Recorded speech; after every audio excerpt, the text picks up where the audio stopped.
Bom dia, galera. Hoje vamos fazer um videozinho sobre ondas eletromagnéticas e falar do primeiro fenômeno ondulatório que as ondas eletromagnéticas sofrem. A gente vai focar um pouco na luz, sempre lembrando que esses fenômenos que a gente vai conversar, eles não servem só para a luz, tá? Eles servem para qualquer tipo de onda.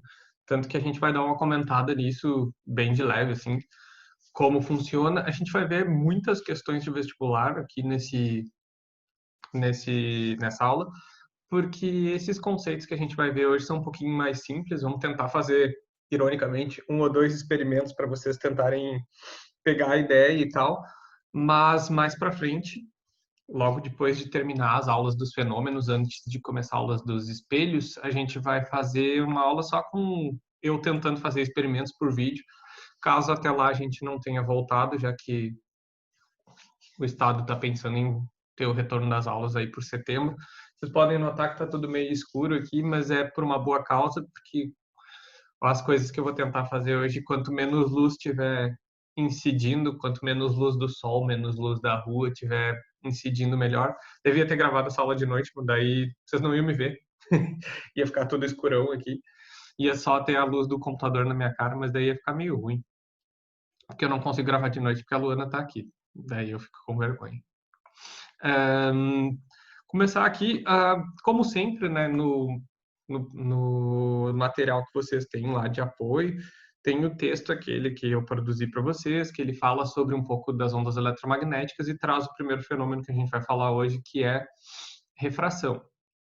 Antes disso, a gente vai comentar, vamos ver uma parte mais teórica, assim, uma parte mais divertida. Eu acho esse um dos assuntos bem interessantes, a parte de ondas eletromagnéticas, tá? A parte de espelhos eu não curto muito.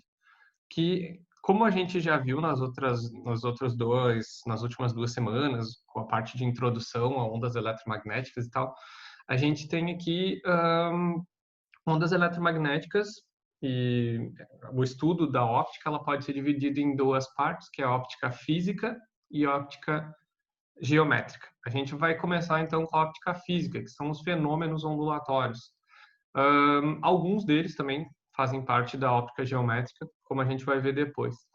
Então, a primeira pergunta, assim, que está como 2, ironicamente, que a gente pode pensar aqui é a velocidade de propagação da luz verde é maior, menor ou igual que a da micro-ondas.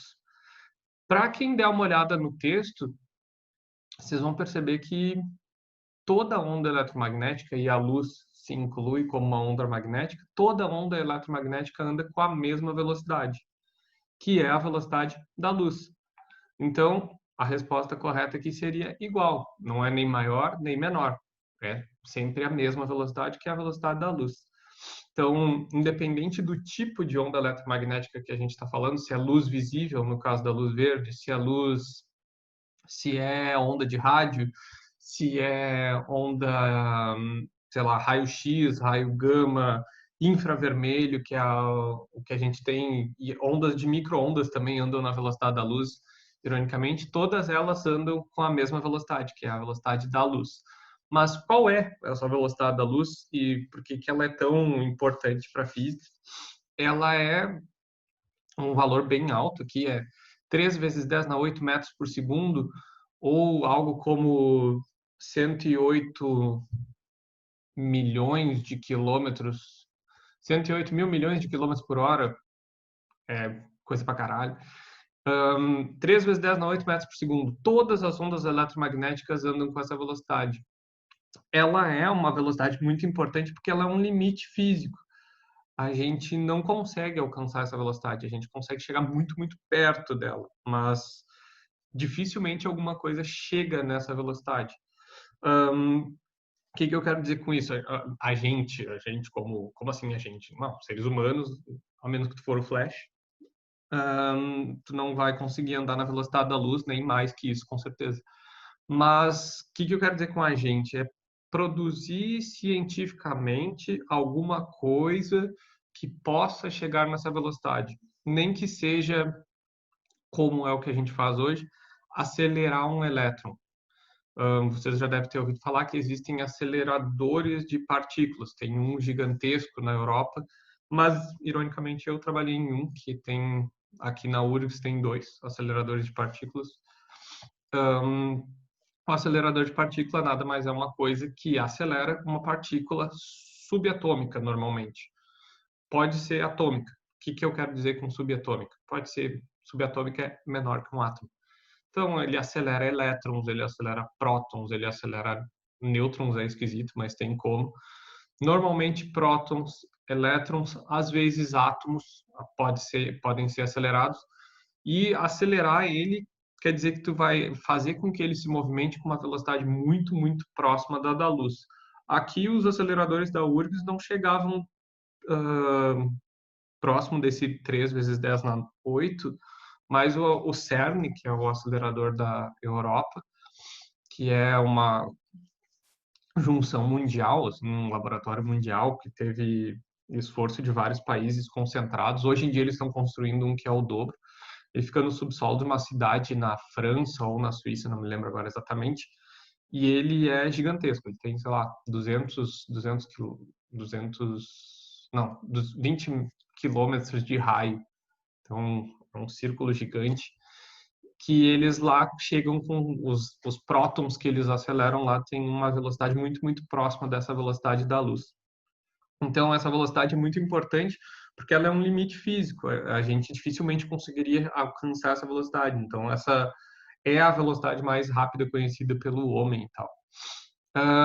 Todas as ondas eletromagnéticas, como eu falei antes, elas andam com essa velocidade da luz. E toda onda eletromagnética a gente divide elas pela frequência ou o comprimento de onda. A gente viu ano passado, quando a gente estudou som, algumas coisas sobre frequência e comprimento de onda. Frequência e comprimento de onda são as coisas que compõem uma onda, qualquer tipo nesse caso. Mas como a gente está falando de ondas eletromagnéticas, a gente tem a frequência e o comprimento de onda desses tipos de ondas eletromagnéticas expostos aqui nessa figura. A gente tem nesse retângulo laranja aqui o aumento da frequência.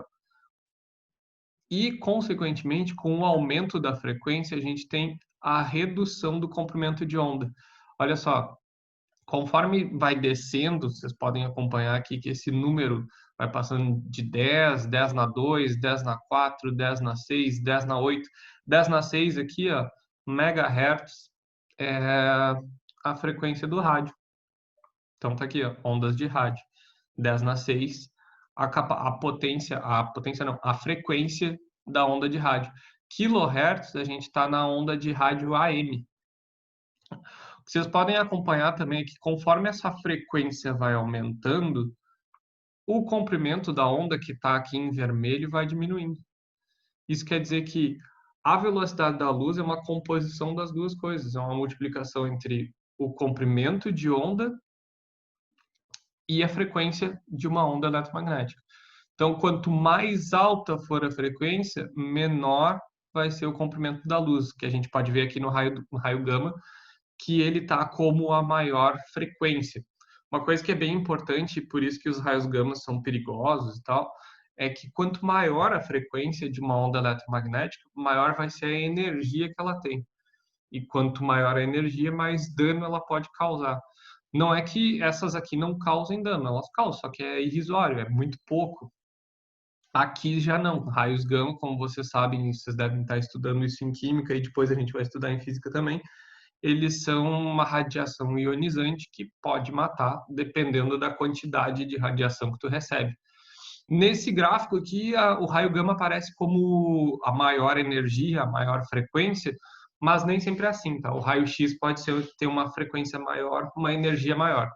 E o raio-x é interessante que é uma coisa que o ser humano controla. A gente pode produzir raio-x com alta intensidade. Já a radiação gama, ela é uma radiação natural, emitida por átomos e elétrons e tal. É uma radiação natural que a gente vai ver depois como é que ela funciona e tal, porque como ela acontece, a gente vai ver mais para frente. Então, quanto maior for o comprimento de onda, menor vai ser a frequência e vice-versa. Quanto tu aumentar o comprimento de onda, a frequência diminui, aumentou a frequência, o comprimento de onda diminui. Por quê? Isso a gente vai ver depois, antes a gente vamos ver uma questãozinha. Caiu no vestibular da PUC há alguns anos, deve ser de 2007, essa aqui, se eu não me engano. E ela traz alguns conceitos que vocês podem ter visto em química, mas servem para física também, mas eles não são tão importantes para a resolução dessa questão. Então, em 1895, o físico alemão William Conrad Röntgen descobriu os raios-x. Ele usou a mão da esposa dele para descobrir os raios-x. E ele chamou de X porque ele não sabia o que era. Que são usados principalmente na área da medicina e na área industrial. Raio-x industrial é um negócio bem interessante. É usado para matar micro-organismos na agricultura, para matar bichos que podem estar afetando as comidas que estão dentro dos silos e tal. Radiações formadas por partículas alfa com grande poder de penetração. Raio-x, no caso, tá? Radiações formadas por partículas alfa com grande poder de penetração. Partícula alfa é a radiação alfa, então não é o raio-x. Radiações formadas por elétrons dotados de grandes velocidades. A radiação formada por elétron é a radiação beta, então não. Onda eletromagnética de frequências maiores que a ultravioleta. Vamos ver se isso se aplica. Ó. Tá aqui a ultravioleta e tá aqui o raio-x. Não. A frequência do raio-x é a segunda maior por esse gráfico aqui. Ondas eletromagnéticas de frequência menores do que as ondas luminosas. Não, também. E, por último, ondas eletromagnéticas de frequências igual às das ondas infravermelhas. Está aqui o infravermelho, a frequência do não. Ondas eletromagnéticas, frequências menores do que as ondas luminosas. Se essa resposta for a C, tá aqui, ó, ondas eletromagnéticas, frequências maiores que as ultravioletas. É isso aí. Tá aqui as frequências maiores que as ultravioletas. Ó. Então, corretinho. Segunda, a diferença entre ondas mecânicas como o som e a onda eletromagnética como a luz consiste no fato de que a velocidade de propagação calculada pelo produto do comprimento de onda pela frequência, só assim é obtida para a onda eletromagnética. Não, as duas funcionam desse jeito, tá? Para tu calcular a velocidade de uma onda, tu calcula a multiplicação entre a frequência e o comprimento de onda. As ondas eletromagnéticas podem assumir uma configuração mista de propagação transversal e longitudinal. Normalmente não. Tem cada uma tem o seu tipo de propagação que a gente vai ver como é que é. Apenas as ondas eletromagnéticas, em especial a luz, sofrem um fenômeno denominado de difração. Não, difração é um fenômeno de desviar ou de dividir a onda. Todas elas sofrem, todo tipo de onda sofre. Somente as ondas eletromagnéticas podem se propagar em meios materiais ou não materiais. Sim! E o principal exemplo é o Sol. A luz do Sol chega na Terra sem precisar que tenha alguma coisa entre o Sol e a Terra. Não tem nada entre o Sol e a Terra, tá? É o chamado de espaço vazio, é o vácuo. E a luz do Sol ainda assim chega na Terra. Então quer dizer que ela não precisa, a luz não precisa de nada para chegar até aqui, ela se propaga por meios materiais. Historicamente, isso é bem interessante, tá? Se achava que tinha alguma coisa lá que eles chamavam de éter. E eles tentaram achar esse éter, esse material e tal. Só que cada vez que eles procuravam, ficava mais absurdo assim a forma desse éter. Então eles simplesmente aceitaram o fato de que não tinha nada, que era mais fácil não ter nada do que existir esse éter. A interferência é um fenômeno que ocorre apenas com as ondas eletromagnéticas? Também não. Ocorre com qualquer tipo de onda.